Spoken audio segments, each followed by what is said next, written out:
everyone, and welcome. Today, we are welcoming to our podcast Drina Connors Kay.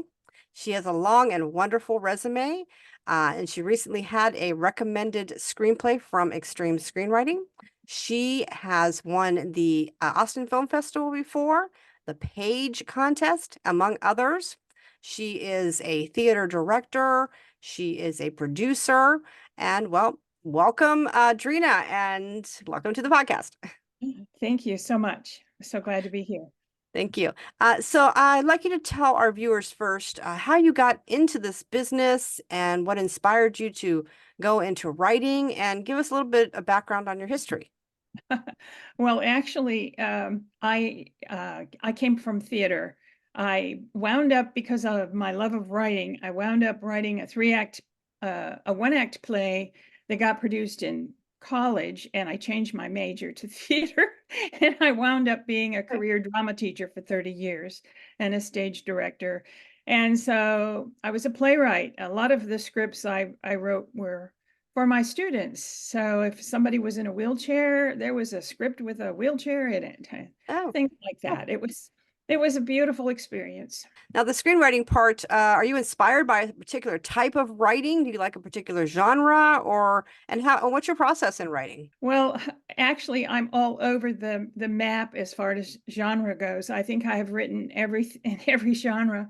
And I've enjoyed every genre. Of course, I guess some of my specialty would be family scripts because of all of my experience with children, but and teenagers. Theater is a continuum. So I worked from kindergarten all the way through to college with theater. So I really understood students and kids of all ages. That just led me from playwriting into screenwriting. It was a wonderful experience to go from one to the other. They were very different, but I felt like I had more liberties with screenwriting. Stage writing is so limited. But with the advent of the contained plays, I sort of felt like I have a little bit of an advantage because you're stuck in one stage to figure out how to get the story across. That's a very good point, because that really is a prerequisite for learning how to write those contained screenplays. So yeah, and because those are big sellers, the contained.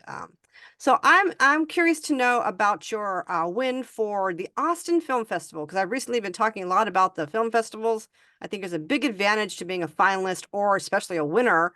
Can you tell us about your experience with that? What script was it, and what was your experience? The script was called Angel Pass, and it was very early in the history of Austin. And at that time, you could get a mentor if you were a winner. And I had the fortune of having Bill Whitliff, the screenwriter for Legends of the Fall and I think it was Black Stallion, Perfect Storm. He was my mentor for a year. Wow. And it was phenomenal. Yes. Wow. And then I had a local agent pick me up after that, but was not interested in that particular script. So it's actually been sitting on the shelf ever since Austin. I think it's time to pull it back out. And what was your experience with the agent? Actually, she was an agent in Virginia, Oh, and she started an agency, her agency, and another production company that I wrote some coverage for. And I actually had an independent getting ready to take one of my scripts into production. All of that happened when 9/11 happened, and they all closed up. It yeah. was a real hard time. Now tell us a little bit about your stage. I'm kind of curious about that. I know how you said how it led into screenwriting, but what is do you like the screenwriting better, or tell us about your stage days and how it led into screenwriting? When I moved here to Wilmington, I joined a small playwrights group, and we produce short plays once a year right now. So I really haven't left theater. For a short time, I belonged to a comedy group where we wrote sketches and we did improvisations. All that's wonderful for seeing how the audience reacts and how the lines play out. And you get really quick feedback that way. When you went from the theater, I know you're still doing theater, and that's really an excellent base for a lot of famous writers have come from the theater into to screenwriting. So what do you consider to be the challenge with transcending between those two? Was there a challenge for you? Well, I was really fortunate. There was a screenwriting group that had just started to emerge in my area, and I started to go to it. And the leader or the director of the group was very knowledgeable. And we started listening to a lot of tapes from Tradier. The first thing I would say to any beginning screenwriter is that screenwriting is very visual. It's like, what, 65% visual, whereas stage writing is basically dialogue. And so that is the biggest difference. But I am a very visual person. And when I write my scripts, I often write like a slug line and tell what's going to go on in that scene, but I don't do any dialogue until I go all the way through my script because my characters tend to take over. Yes, and that's the way it should be. And I think a lot of screenwriters don't realize that one of the things producers do to tell if they really have a motion picture is they eliminate the dialogue. And if they still know what that movie is about, then they have a movie. If they don't, it's too dialogue heavy, but you're writing just what you can see and hear, really. And see, that's another thing with a stage play. The audience can see the whole stage. They don't look at where the camera looks. So that's Right. something else to think about when you're writing. That's true. That makes it very different, a unique perspective in terms of how you write. What would be your advice to someone just starting out as a screenwriter? What would you tell them? I actually was a reader for a short time, and some of the scripts that I read, they were so not ready. Any screenwriter is going to have to be very patient. You're going to have to look at your first script as a long journey. You're going to have to accept rewriting and rewriting and rewriting. And if you don't want to do that, you might not want to do screenwriting because it's so much part of the process and you have to be patient. And I am famous for breaking some of my own rules too. I think we all do once in a while. Sure. We think it's ready. We really think it's ready. That's why it's so important to send it to someone like you who can put eyes on the script and see it from without being too emotionally involved in all the work that goes into it. Right. You put your heart and soul in it, and then somebody comes back and says, this doesn't work. And you're kind of offended. Of course, it's hard not to take it personal, but it's not personal. It's, No, it's to help you improve it. Now, you have been an optioned writer. You've optioned several scripts.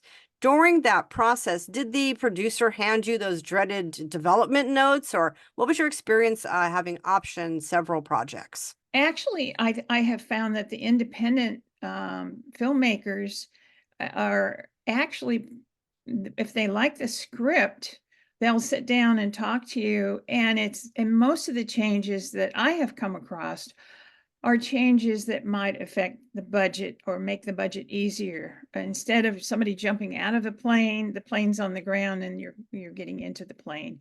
Sure. I've been lucky. I have had simple changes, but I also know that, and I have to reinforce what everybody's probably already heard. You can't go in with an attitude of not being able to change your script, because that is a big turnoff. The people that are producing your script, they are the ones who have the money on the line. They're the ones who are trying to recoup their money, and your script only works if it can work for them financially. And so you have to remember that. Yeah, this is called show business. Right. Business. That's the key word in there. This is a business. And even though that producer may be in love with your material, they still need to make a profit back from it. And they're Right. most likely not using their own money. They're using money from studios, maybe in conjunction with other production companies, maybe from investors or hedge funds or different things like that. So they have to be accountable for this. And if they don't make a profit, well, a lot of them are no longer in the business. So it's Right. that you're only as good as your last project kind of thing. So yes, it is a business and you have to be aware of that. And it's a collaborative business. So just Right. to think you're going to come in and no one's going to touch your screenplay. And there is a way to do that. It's called being the writer, producer, and director of your own project. Right. But I can tell you that even those individuals have ended up changing their screenplay due to financial considerations. So it's part of how it works along the way. Well, some beginning screenwriters don't even know that, like a blueprint, and they buy it and they can do whatever they want with it. Yeah, it's like an architect. You hire him to do the design for your house.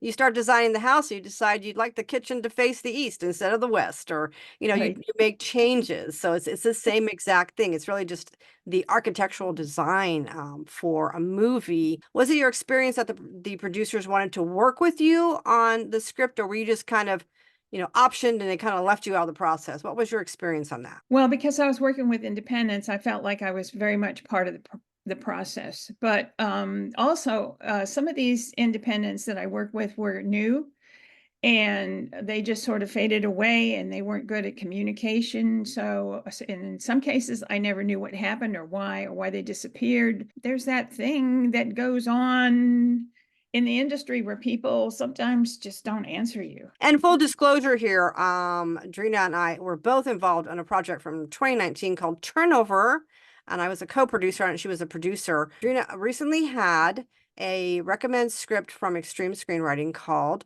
Harvest of the Deviants. As it sounds, it's a horror.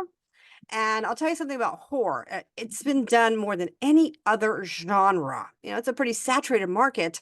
It's one of the easier ones to break into, especially if you have something more contained, low budget. But the trick here is coming up with something that has been done before, but has a new, unique twist to it, like 30 Days of Night, which well, I think was Antarctica, where it's always nighttime and there's no reprieve from the vampires. Because there's been a million vampires movies made, right? But that was a new twist. And Drina has done that with this screenplay of hers. And it is, how should I say, entertainingly wonderful. And if you are a horror person, you can't miss this one. So Drina, I'd like you to tell us about Harvest of the Deviants and what is, first of all, starting with, what inspired you to write it? And then tell us about your project. I don't consider myself a horror fan. I always thought of them as slasher movies. But after reading that, what is it? The Anatomy of Genre by John Truby, and he was saying, I didn't think of Jaws as being a thriller, or with Shyamalan's Sixth Sense is a thriller. Oh, yeah. And so I just had a whole new light you know, and I thought, well, why not try it?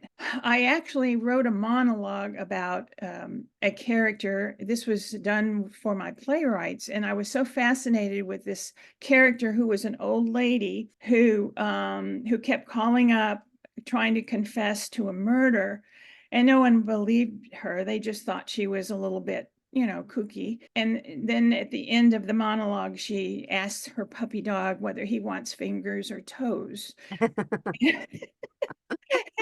for a snack. Some dark humor there.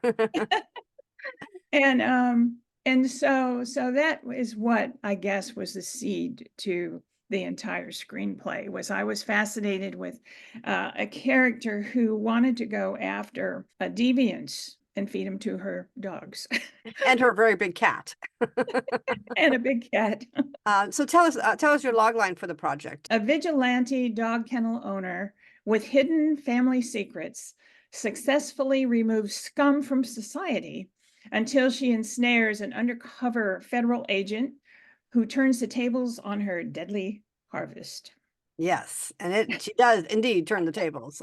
It's wicked, it's psychological, and it has that thriller aspect. It is technically horror because of the elements and components in it, the confinement, the way it's held, and the way that the threat remains in the end and all that. It's definitely the horror genre, but plenty of thrill moments. So it's a must read. Any producers out there interested in this genre, it's a contained script and it's nicely done in the sense of how she handles the movement between the scenes, and even the more gory stuff is nicely done. So Drina, tell us, is there anything you'd like to say to our producers out there? You have an exceptional resume, you have some wonderful work, and this recommend, I think, is something any lower budget producer could do right away. So what would you like to say to our producers out there today? The protagonist is an anti-hero, and the protagonist is an older woman. And I think this was an incredible role for an older female.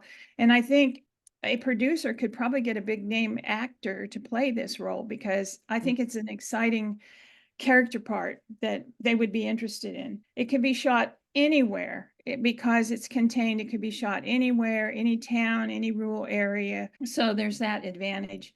It calls for a very small cast. It's basically 3 characters. Yep. There's a couple of shorter roles, but basically it's 3 characters. It seems to me that there's a lot of horrors where the woman is the victim. It's a lot about how we women in public or in life can be victim, and it's like the shoes on the other foot. So I think women might especially like this horror. Definitely turns the tables on that old trope, right?